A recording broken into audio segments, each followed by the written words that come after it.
Olá e bem-vindos! Hoje a gente vai mergulhar num material que, olha, já começa com uma acusação bem forte. Começa direto ao ponto, né? Totalmente. A ideia é que muitos de nós que seguimos uma fé cristã vivemos uma vida que parece muito ocupada, cheia de atividades, sabe? Mas que por dentro está desalinhada. Vazia, né? O texto usa essa palavra. Exato. E o argumento da fonte é que o problema não é falta de sinceridade ou falta de esforço. Não mesmo. O problema seria um mal-entendido sobre a ideia mais central da Bíblia. É como se a gente tivesse um monte de peças de um quebra-cabeça, tipo promessas, histórias, mandamentos. Peças soltas. Isso, peças soltas. Mas sem a imagem da caixa para saber como tudo se encaixa. A gente perdeu o fio da meada. Exato. E segundo o texto que a gente está analisando, esse fio da meada, essa imagem na caixa, é a ideia do reino de Deus. Certo. E aqui já tem um ponto crucial, né? A gente precisa, redefinir o que essa expressão significa. Não é primariamente um lugar para onde a gente vai. O céu. Isso, não é só o céu. E também não é só um sentimento de paz do coração. A definição que a fonte usa é muito mais ativa, quase corporativa. Corporativa, gostei disso. O reino de Deus é o governo de Deus em exercício. É a realidade de que Deus está no comando, governando ativamente o universo. Governo em exercício. Uau, essa é uma expressão bem forte. A gente costuma associar fé com termos mais suaves, né? Amor, graça, paz. Sim. Governo soa quase político, burocrático. Pois é. E é justamente essa tensão que a gente vai explorar hoje com base nesse material. Nossa missão aqui é investigar o que essa ideia de um Deus que governa e não apenas aconselha realmente implica. E a diferença radical que o texto aponta entre se submeter a esse governo e a nossa tendência humana de tentar negociar com ele. Exatamente. Ok, vamos lá, vamos começar a desembrulhar isso. O argumento de partida do texto é que a Bíblia inteira, do Gênesis ao Apocalipse, é sustentada por uma única declaração: Deus reina. É o pano de fundo de tudo. Isso. A história não é sobre a gente tentando subir uma escada para chegar em Deus, mas sobre Deus estabelecendo e exercendo seu governo sobre a criação. E isso fica, escancarado no Antigo Testamento, como o material descreve muito bem. Tem até uma citação do Salmo 103. Qual é? O Senhor estabeleceu o seu trono nos céus e o seu reino domina sobre tudo. A ideia ali era que a nação de Israel funcionasse como uma teocracia. Ou seja, um lugar onde o rei era o próprio Deus. Exatamente. Os reis humanos que vieram depois, eles não eram avaliados pelo PIB ou pela popularidade. O critério era um só: o quanto eles se submetiam ao verdadeiro rei. Então, nesse contexto, desobedecer uma lei não era só quebrar umas regras, era um ato de rebelião. Um ato político, quase. Sim, era como dizer ao rei: eu não reconheço a sua autoridade. É quase um ato de traição, de se aliar a um reino concorrente. Que é o reino do próprio eu. Exatamente. Rejeitar o senhorio de Deus era rejeitar o reino. O problema, e o texto aponta isso, é que com o passar dos séculos, essa expectativa foi se distorcendo. Como assim?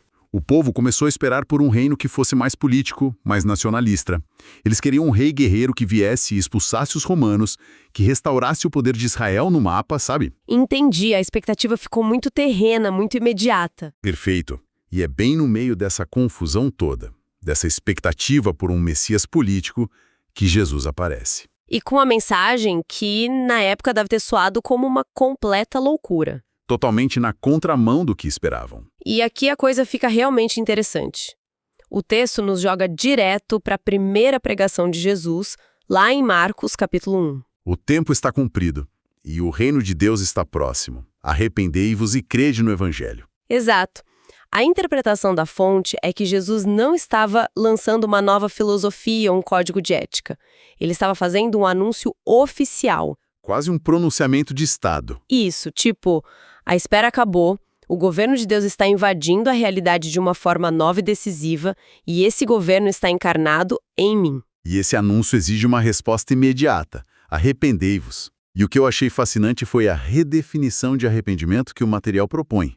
A gente costuma pensar que é só se sentir mal por algo que fez, certo?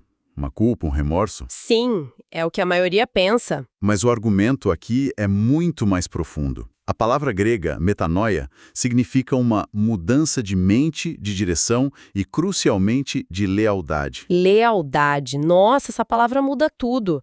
A gente não costuma conectar arrependimento com lealdade. O que essa escolha de palavra revela? Revela que o problema humano fundamental, segundo a fonte, não são só os atos errados.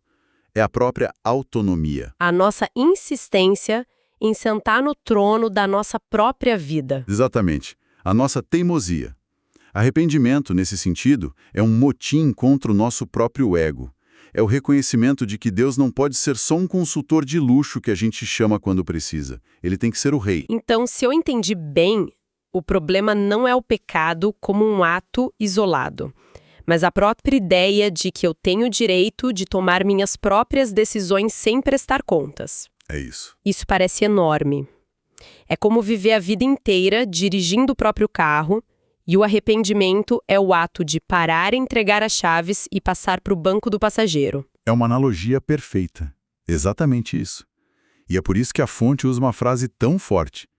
O reino começa quando o trono do coração muda de ocupante. O eu sai e o rei assume. Exato. E isso nos leva direto para a crítica que o texto faz aos nossos dias. Sim, porque a gente quer os benefícios do reino, certo?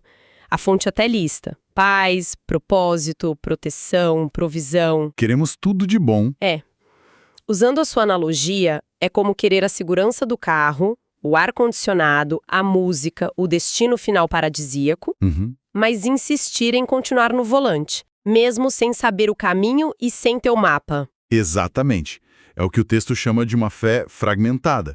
Queremos as bênçãos do reino, mas sem a submissão ao rei. E o resultado é essa religiosidade que parece espiritual no discurso, né? A gente usa as palavras certas, frequenta os lugares certos. Mas que na prática, nas decisões de segunda a sexta, continua totalmente autônoma. É uma negociação silenciosa para ter o melhor dos dois mundos. O que, segundo o texto, é simplesmente impossível. Ok, a gente entendeu a teologia, a grande ideia do reino. Mas eu fico pensando, como isso aparece na minha segunda-feira de manhã? Sabe? Como eu sei se estou vivendo sob o governo de Deus ou só usando uma linguagem religiosa para fazer o que eu já queria fazer? Essa é a pergunta de $1 milhão. Com certeza. E o texto começa a responder fazendo uma distinção bem importante entre a igreja e o reino. Que não são a mesma coisa. Não são. A igreja não é o reino. A igreja é a comunidade, a embaixada do reino aqui na Terra. A embaixada. Gostei disso. É o grupo de pessoas que, teoricamente, já entregou as chaves do carro. O reino é o governo de Deus em si. A igreja é onde esse governo deveria ser mais visível. Uma embaixada vive sobre as leis do seu país de origem, mesmo estando em território estrangeiro. Faz todo sentido. Exatamente. E a constituição dessa embaixada, o seu pedido diário, está na oração que Jesus ensinou e que o texto analisa. Venha o teu reino, seja feita a tua vontade. Certo. A interpretação da fonte é que essa não é uma oração para Deus abençoar os nossos planos. Não é um Deus, faça a minha vontade acontecer aqui na terra. É o contrário.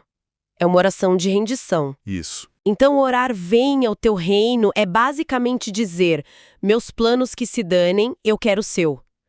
É um pedido para que ele nos ensine a querer o que ele já está fazendo. Exatamente isso. É pedir, alinhe o meu querer ao seu. E é aqui que o texto expõe o que chama de contradição silenciosa de muitos. Que é? A gente diz da boca para fora, Deus reina, mas na hora de organizar as finanças, a carreira, os relacionamentos, agimos como soberanos absolutos. A gente planeja, decide, executa e só no final, se der tempo... A gente pede para Deus carimbar o projeto. É. A fonte é brutal nesse ponto. Tem uma frase que diz, onde não há submissão, há apenas religiosidade. Uau! Isso é direto. Mas então, como é a vida de quem vive de fato nessa embaixada? O apóstolo Paulo dá uma pista, não é? Sobre justiça, paz e alegria. Sim, ele dá... Isso parece até slogan de campanha política. O que significa na prática? Pois é.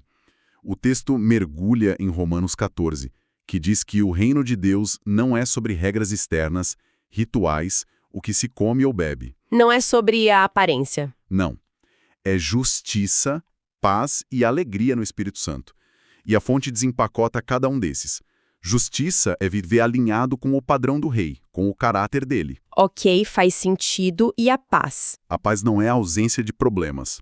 É o descanso profundo que vem de confiar que o rei está no controle, que você não precisa carregar o mundo nas costas. E a alegria? O texto diz que essa é a consequência mais surpreendente. Por quê? Porque, segundo o texto, essa alegria vem da abdicação. A gente se cansa tentando ser nosso próprio Deus, sabe? E a alegria é o alívio de finalmente largar esse emprego impossível. É o fim da ansiedade de ter que acertar em tudo. De controlar cada variável. Essa liberdade da pressão de ser o centro do seu próprio universo, isso é a alegria do reino.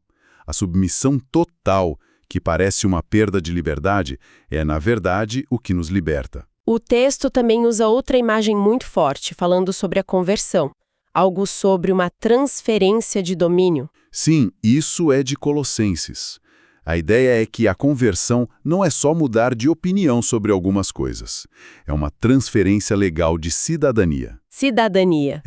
Fomos transportados do império das trevas para o reino do Filho do seu amor. Você não só muda de endereço, você muda de passaporte, de leis, de cultura. Suas lealdades são completamente realinhadas. Então não é só mudar de time, é mudar de esporte. As regras do jogo são outras, o objetivo é outro. A lógica por trás de cada jogada é diferente. Perfeito. Entendi. E segundo a fonte, é por isso que a vida cristã para muitos é tão frustrante e cansativa.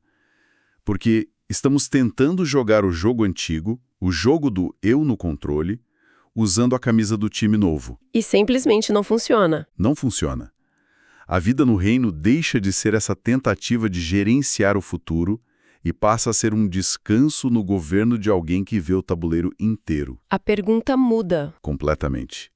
Muda de, Deus, como posso te usar para realizar meus planos? Para rei, qual é o teu plano e como eu me encaixo nele? No final das contas, o material todo parece girar em torno dessa tensão.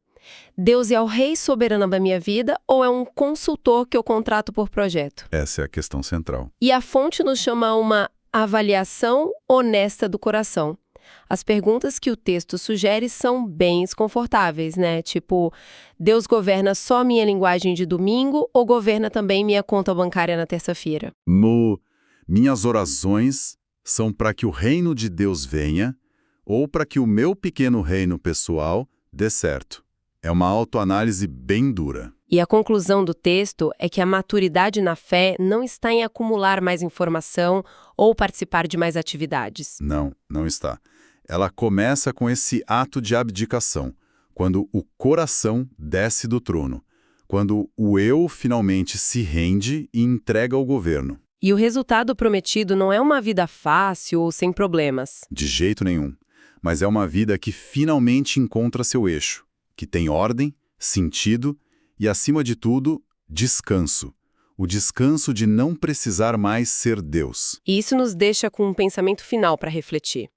Se a fonte argumenta que o governo de Deus se manifesta onde a vontade dele é obedecida, certo? Como uma pessoa pode distinguir na prática do dia a dia entre a sua própria vontade, talvez bem intencionada, mas ainda sua, disfarçada de inspiração divina, e a genuína submissão ao que o texto chama de governo do rei?